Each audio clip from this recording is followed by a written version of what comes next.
Bannange mbalamusizaako nnyo ndowooza omudigido muguwulira. Abamanyi enkola mutandise okweraliikirira nkimanyi, naye musaanidde kubanga ebyaddala gye twolekera si wangu wadde akatikitiki.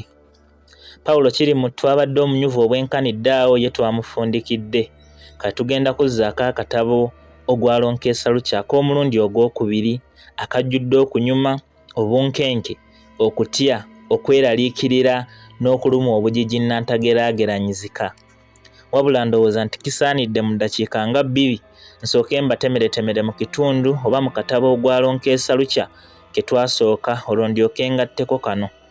Kuba ebyaddala ebbanga libadde ddene okuva lwe twakawunzika, bangi abaakawuliriza ebimu temukyabijjukira ate nga byankiza okukusobozesa okugoberera kano obulungi. Akatabo ako kaatandika n'essuula n'esogga okubonaabona omwali okuzaalibwa kw'omunyumya waffe Kawooya. Ye yali asembayo era owookuna mu maka g'abakadde be omwami Ssekitto ne mukyala Namulondo. Omwo era mwannyina omu yekka Nalukenge mwe yattirwa emisambwa oluvannyuma lw'okugenda emugga mbumbudde bwagyo, era ne bannaffe Kalule ne Kawooya baawonera watono okufa okumu naye. Kuno kwaddako essuula essambwa litweyoleka.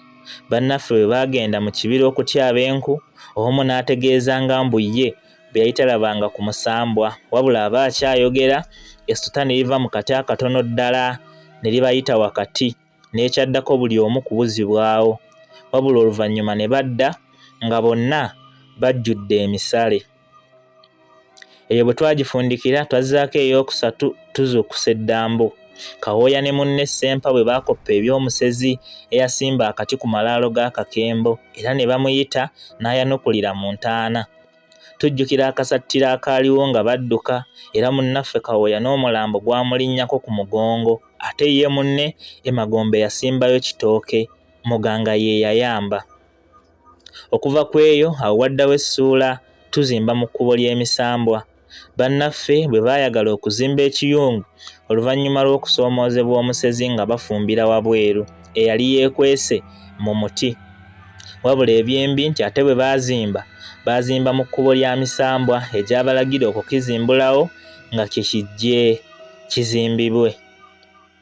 Essuula eyadda ku eyo yali mukulu wange akyusibwa omumwa era nga ttabbu yava ku bannaffe abaali bagenze okulunda embuzi ku lusozi bwe baayagala okuzannya omweso ne bajja empiki mu myeso gy'emisambwa egyali ku lwazi, era oluvannyuma lw'okukangavvulwa emisambwa badda eka, wabula mukulu wa munnaffe bwe yagezaako okunyumya omumwa ne guziba era naye muganga ye yayamba. Essuula eyagoberera yali kitaffaaliibwa era tokkiriza eno yakaabya bangi. Abaali bagenze okuzuuka enswa ekiro mu kibira Kindeeze ebintu tebyabagendera bulungi, kuba oluvannyuma lw'okusooka okutwalayo enswa ezimu ewaabwe baddayo gye baali balesse kitaabwe. Baamunoonya n'abula, nabo ne bagobwa essajja eryali mu kibira ne badduka mpaka ku lusaalu gye baasula era gye baawonera okuliibwa engo. Wabula obudde bwe bwakya baazuula ebimu ku bye baali beekakasa nti bya kitaabwe ebyali bijjudde omusaayi, era ekyaddako gyali miranga nga bategedde nti engo zaamulidde. Awo eyaddako yali nva mu maka ga kitange. Wano munnaffe yali akuze, bw'atyo n'ava ewaabwe n'azimba ennyumba eyiye, era omwo mwe yawonera abasezi be yasanga nga bagabanira ennyama mu kibira Lukokube luli kutaagula bwe yali ava okwewuutira ku twenge. Ng'eyeewedde waddawo nkyalako omubulamu obulala. Eno yabuzaabuza bangi, naye omwo Kawooya mwazirikira oluvannyuma lw'okusanga omusana nga gwaka ekiro, era yamala ennaku ng'obulamu n'ekifo mwali tabitegeera, mpozi okulaba ebitonde ebyakula obulala ate nga wabunye n'amaloboozi agaali gatiisa. Wabula oluvannyuma Mukama yeyo yasobola okumusimattusaayo. Mpalirizibwa okufuna omubeezi ye yaddako, era ng'ekyamuwaliriza ekiro ekimu yali Ntiisa yennyini. Abasezi bwe baali mu kwaniriza abasezi abapya, era olwo yawonera watono okuliibwa kuba we gaayitira ewuwe mu luggya yali yeekukumye bweru anti ennyumba yali egaanye okweggula. Bw'atyo kwe kusalawo anoonye omuntu bwe balyegumyanga. Eyadda ku eno yali nsisinkana Namutebi, omuzinyi gwe yasisinkana ku mukolo ogumu n'amusanyusa era n'amusaba okumuggya mu masiga, n'omuwala eyali omulungi bw'atyo n'akkiriza era ne kiba munnaffe n'awona obwomu. Ndiwo ku lulwanjabulira ye yagoberera omwo Namutebi mwe yafunira olubuto. Munnaffe olw'essanyu n'amuwa erinnya erya Ndiwo ku lulwo. Wabula ekyennaku olubuto mukazi wattu lwamusimba kiro nnyo era tewaali kyakukola mpozi okugenda gye yalina okuzaalira. Naye tebaatuuka, engo ne zibagwako ekiyiifuyiifu era ye omukyala ne zimutta, ate munnaffe n'awonera watono kubanga zaali zimutaagudde yenna. Wabula bba abalongo abaali bazaaliddwa Mukama yabawonya. Eyo ng'ewedde twazzaako ŋŋanza omuli w'abafu. Munnaffe bwe yafuna okumulabirira abato kuba nnyina yali atakyali mbulamu, wabula yamanya luvannyuma nti gwe yaleeta okumulabirira abaana ate yali muli w'abafu. Bwe yasangiriza eggumba ly'omuntu mu buliri saako n'obujulizi obulala. Kuno twazzaako essuula endala nsimattuka ennyama y'abafu. Enno eba ey'omuntu gw'otamanyi naye eya mutabani wo.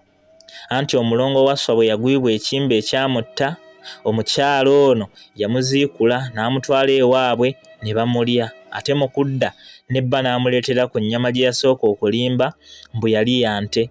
Wabula munnaffe okugirya yeerema, naye ye Nakato n'agirya nga tamanyi nti ya muntu era ya mulongo munne. Ye omukazi oluvannyuma naye yattibwa era n'aliibwa basezi banne nga bamuvunaana.